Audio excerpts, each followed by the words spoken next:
आदाब देश प्रदेश के साथ मैं हूं मुनज़्ज़ा शाह और अब खबरें तफसील से।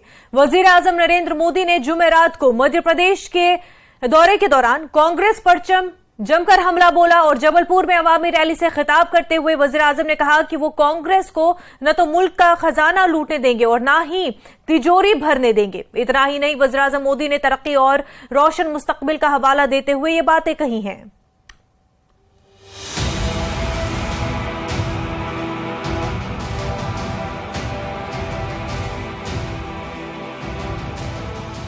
मैं आज मां नर्मदा के तट से खड़ा रह करके कह रहा हूं, सब कुछ तबाह हो जाएगा और इसलिए विकास की गति को रुकने नहीं देना है। इसके लिए आज ज्यादा मेहनत की जरूरत है। इसके लिए आज सही फैसले की जरूरत है। मध्य प्रदेश के महासमर प्रधानमंत्री नरेंद्र मोदी ने एक बार फिर दस्तक दी और इस बार महाकौशल की धरती से दहाड़े। पीएम मोदी ने प्रदेश को तबाह होने से बचाने का आह्वान किया, युवाओं से सही फैसला लेने और विकास की गति नहीं रुकने देने की अपील की। मैं भी मां नर्मदा की गोद से आया हूं और आज मां नर्मदा के किनारे पर खड़ा होकर के कह रहा हूं, मेरे नौजवानों, मेरे शब्द लिखो। मध्य प्रदेश आज एक ऐसे मुहाने पर है जहां विकास में कोई भी रुकावट, उसके विकास की गति में कोई भी गिरावट 20-25 साल के बाद भी लौटेगी नहीं। सब कुछ तबाह हो जाएगा और इसलिए विकास की गति को रुकने नहीं देना है, अटकने नहीं देना है। इसके लिए आज ज्यादा मेहनत की जरूरत है। इसके लिए आज सही फैसले की जरूरत है। भ्रष्टाचार को लेकर भी पीएम मोदी खूब गरजे और कांग्रेस पर जमकर बरसे। 2014 के बाद भ्रष्टाचार के खिलाफ एक्शन और जीरो टॉलरेंस पॉलिसी का जिक्र करते हुए हमला बोला। प्रधानमंत्री ने कहा कि कांग्रेस की कमीशन खोरी बंद हो चुकी है और भ्रष्ट तंत्र तहस नहस हो चुका है। उनकी कटकी बंद हो गई है, कमीशन बंद हो गया है। मोदी ने आकर के सब साफ कर दिया। न गरीबों का पैसा लूटने दूंगा, न ही कांग्रेस का खजाना, कांग्रेस के नेताओं की तिजोरी भरने दूंगा मैं। हमने जनधन, आधार और मोबाइल की ऐसी त्रिशक्ति बनाई कि कांग्रेस का भ्रष्ट तंत्र तहस नहस हो गया। प्रधानमंत्री यही नहीं रुके। वीरांगना रानी दुर्गावती की धरती से उन्होंने दुनिया में बढ़ती भारत की साख की बात की और ताबड़तोड़ वार किए। कांग्रेस को कुर्सी का लालची बताते हुए भारत और विकास विरोधी करार दे डाला।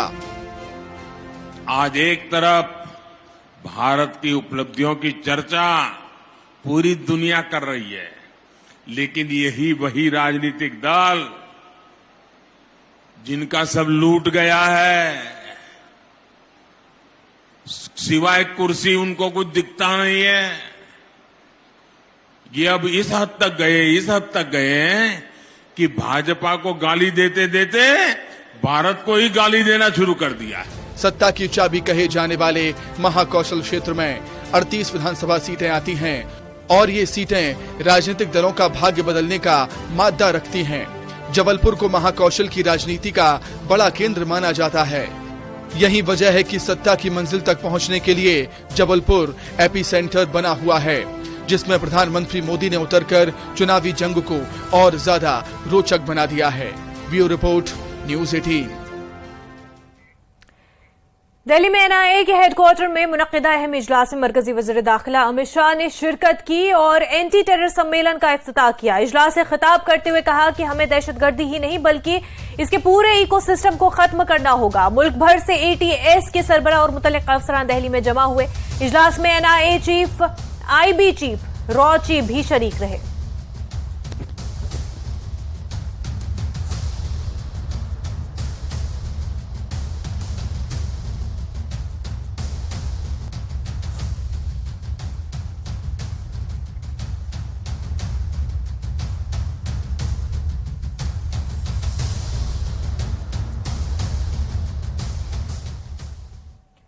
बीजेपी के कौमी सदर जेपी नड्डा ने एक बार फिर साफ कर दिया कि बिहार में आइंदा इंतखाबात में बीजेपी किसी को अपने कंधे पर नहीं बिठाएगी, यानी किसी भी पार्टी से इत्तेहाद नहीं होगा और अपने दम पर बिहार में बीजेपी सरकार बनाएगी।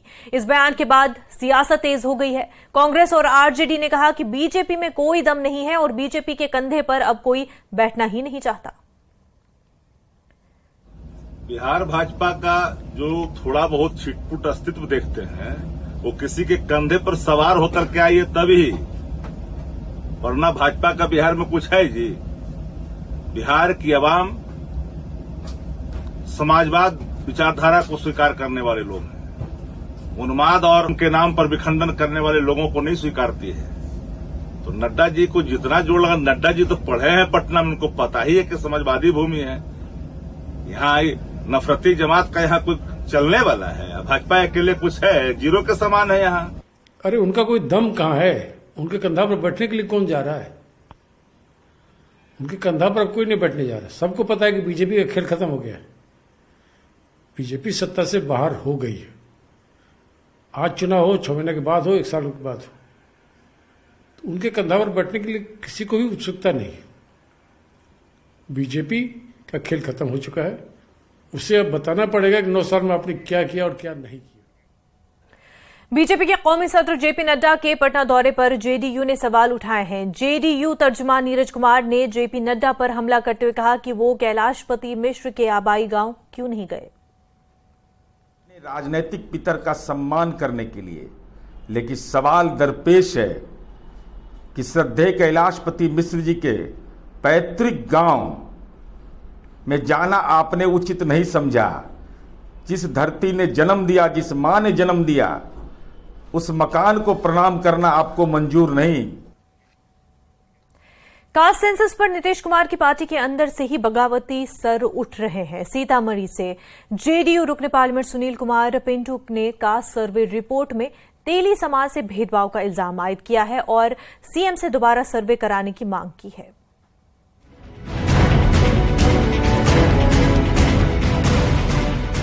सरासर तेली साहू समाज इसको खारिज करता है। ये गिनती कम गलत है। जब से बिहार में जातीय आधारित गणना की रिपोर्ट जारी हुई है, तब से सवाल रिपोर्ट से लेकर सर्वे करने के तरीकों पर उठाए जा रहे हैं। विरोधी तो विरोधी, अब तो नीतीश कुमार की पार्टी जेडीयू में ही इस मामले में बगावती सुर उठने लगे।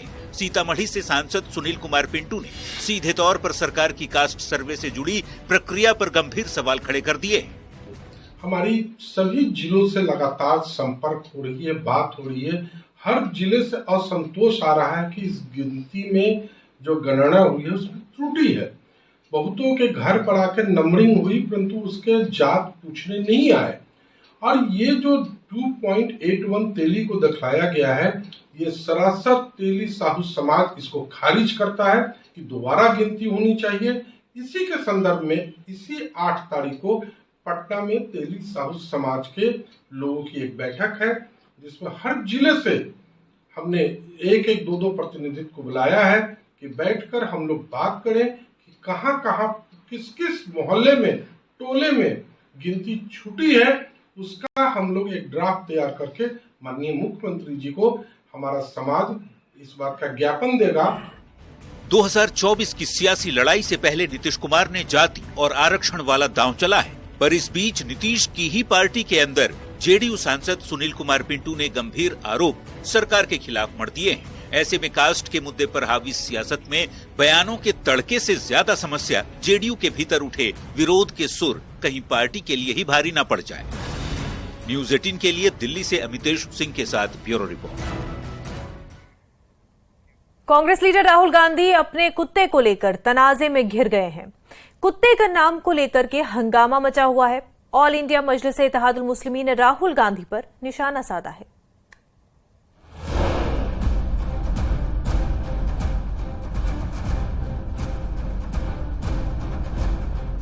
राहुल गांधी के कुत्ते पर घमासान मचा हुआ है। उन्होंने अपने कुत्ते का नाम नूरी क्या रखा, अब इसी को लेकर मामले ने तूल पकड़ लिया है। असदुद्दीन ओवैसी की एआईएम पार्टी के नेता को कुत्ते के नाम में धर्म नजर आ रहा है। उन्होंने नाम को सीधे सीधे इस्लाम से जोड़ दिया। दरअसल राहुल गांधी ने अपनी मां सोनिया गांधी को एक डॉगी गिफ्ट किया था, जिसे लेकर ये विवाद खड़ा हुआ है।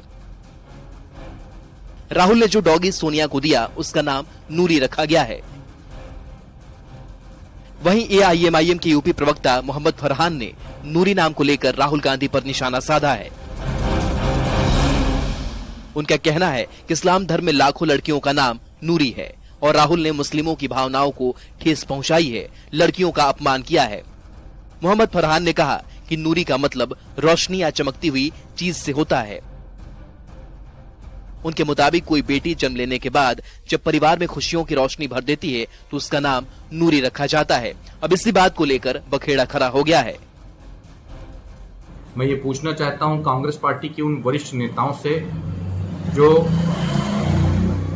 कांग्रेस पार्टी को सेकुलर पार्टी बताते हैं और मुसलमानों की हितैषी बताते हैं।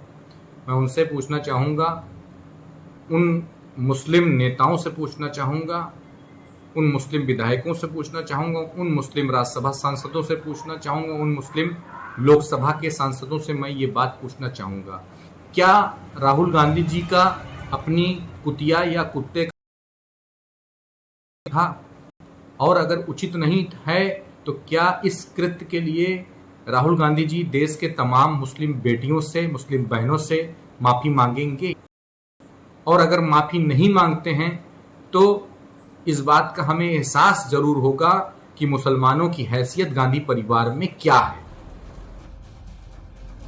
उन्होंने राहुल से माफी की मांग की है। दरअसल राहुल जब गोवा दौरे पर थे तो वहां से कुत्ते को लाया था। वर्ल्ड एनिमल डे पर अपनी मां सोनिया गांधी को ये डॉगी भेंट किया था।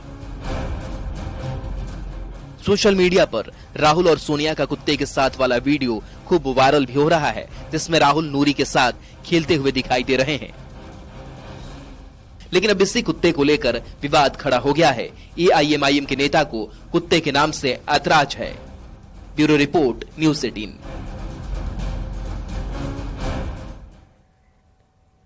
गुरु हरगोबिंद साहिब हॉकी टूर्नामेंट के तीसरे एडिशन के final match polo ground Srinagar में खेला गया। जम्मू कश्मीर पुलिस और जगजीत क्लब उपलियाना के दरमियान फाइनल मैच खेला गया। जम्मू कश्मीर की 20 टीमों ने इसमें हिस्सा लिया। कश्मीर हॉकी एकेडमी ने जम्मू कश्मीर स्पोर्ट्स काउंसिल के ताउन से हॉकी जम्मू कश्मीर के जेर एहतमाम गुरु गोबिंद साहिब के तीसरे एडिशन का इनेकाद किया। साबिक भारतीय हॉकी कप्तान जफर इकबाल मेहमान खसूसी थे। जफर इकबाल ने कहा कि हमारे पास हॉकी की काफी सलाहियतें मौजूद है, लेकिन नौजवानों में इस खेल के लिए दिलचस्पी पैदा करने के लिए हमें इसे ज्यादा वक्त और अच्छा इंफ्रास्ट्रक्चर देने की जरूरत है।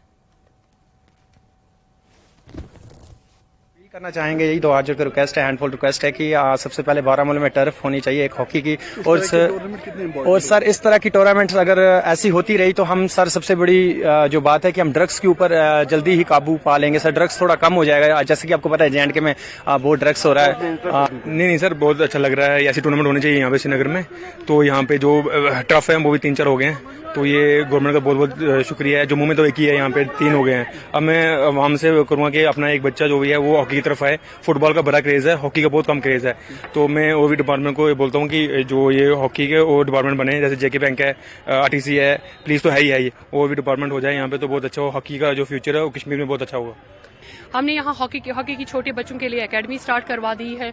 हॉकी एसोसिएशन को भरपूर हम ताउन दे रहे हैं ताकि ज्यादा से ज्यादा वो हॉकी के इवेंट्स करे, हॉकी गेम को फरोग दे दे। और सरकार की ये कोशिश है कि ज्यादा से ज्यादा जो हमारे सिख बेल्ट है, जैसे पुंछ है, त्राल है, पुलवामा है, हमारा बारामूला एरिया आता है, जम्मू में हमारा KK हुकू है, हमारा एक और वहाँ पे एक एरिया है जो हॉकी में बहुत माना जाता है, बंदूरख, वहाँ हम हॉकी के टर्फ लगवा रहे हैं और कहीं कहीं लगवा भी चुके हैं ताकि हॉकी की गेम को फरोग पर मिले। इन सब लोगों को बधाई देनी चाहिए कि जम्मू एंड कश्मीर में एक बहुत अच्छा टूर्नामेंट हो रहा है, जिससे कि यंगस्टर्स को बहुत फायदा होगा, जिससे कि उभर के आएंगे, उनको एक अपॉर्चुनिटी मिलेगी कि वो भी अपनी स्टेट को रिप्रेजेंट करें, कंट्री को रिप्रेजेंट करें। देखिए फ्यूचर तो डिपेंड करता है कि यंगस्टर्स खेलें, टीमें बने यहाँ पर के और उनको नौकरियां भी लगें, क्योंकि we are very much dependent on the facilities as well as the employment in different institutions. So I'm sure the government will look into it and they should offer them a good job so that they can encourage hockey in the state, and they will. I'm sure that Jammu and Kashmir will do a lot, because I've heard a lot about the cricket. Number of Kashmiri players are playing the Indian Premium League also. Jammu के शिव शक्ति मंदिर रूपनगर में 10वीं भगवत कथा के चौथे दिन का इनेकाद किया गया। हमेशा की तरह भगवत कथा प्रवचन तजुर्बेकार रूहानी शख्सियत बिशन लाल भट्ट दे रहे हैं, जो भगवत में अच्छी तरह से माहिर हैं। एक बहुत ही मुस्बत माहौल में कृष्ण भजन के अमृतवाणी और म्यूजिकल डिस्प्ले को सुनने के लिए अकीदतमंदों की एक बड़ी तादाद रोजाना शिरकत कर रही है। मंदिर इंतजामिया ने रिहायशी और प्रसाद की तकसीम दोनों के लिए अच्छे इंतजाम किए हैं। पुरसुकून और पुरजोश अकीदतमंदों ने कृष्ण लीला का लुत्फ उठाया। अकीदतमंदों का कहना है कि उन्हें इन भागवत कथा प्रवचन के जरिए मजहबी चीजों के बारे में काफी मालूमात मिलती हैं। भागवत कथा पिछले 10 साल से यहाँ चल रही है इसी स्थान पे। ये लोगों के कल्याण के लिए, लोगों को जागृत करने के लिए ये कथा आयोजित की जाती है। तो लोगों का बहुत ताउन रहा इसमें। तो हम भगवान से ही प्रार्थना करते हैं कि हम सबका कल्याण हो। ये इसलिए हमने स्टार्ट किया क्योंकि यहाँ पे हमारी बुजुर्ग माताएं बहनें हैं जिनको हिंदी ज़्यादा समझ नहीं आती है। तो यहाँ पे ये कश्मीरी में हम ये भागवत कथा कर रहे हैं। भूषण लाल जी भट्ट शरणागत जी वो कर रहे हैं भागवत कथा। तो ये चलेगा, ये 7 दिन चलेंगे। ये जो दूसरे लोग हैं वो किताबें पढ़ते हैं या दूसरे माध्यम से वो गीता का ज्ञान लेते हैं, बट जो हमारी जो कम पढ़ी लिखी औरतें हैं या कोई ऐसे लोग हैं जिनको नहीं पढ़ाई लिखाई आती है, उनके लिए ये सुनहरा अवसर होता है कि वो इस कथा का आनंद उठाएं और समझें, इस भगवान के इस पवित्र कथा का समझें और उसका फ़ायदा लें और सबको फ़ायदा हो। हमारी यही मनोकामना है कि सब लोगों को जो इसमें पार्टिसिपेट किया है और जिन्होंने नहीं भी पार्टिसिपेट किया उनको इसका फल मिले, आनंद मिले। तो देश प्रदेश में फिलहाल इतना ही। आप देखते रहे न्यूज़ 18 जम्मू कश्मीर लद्दाख हिमाचल। आदाब।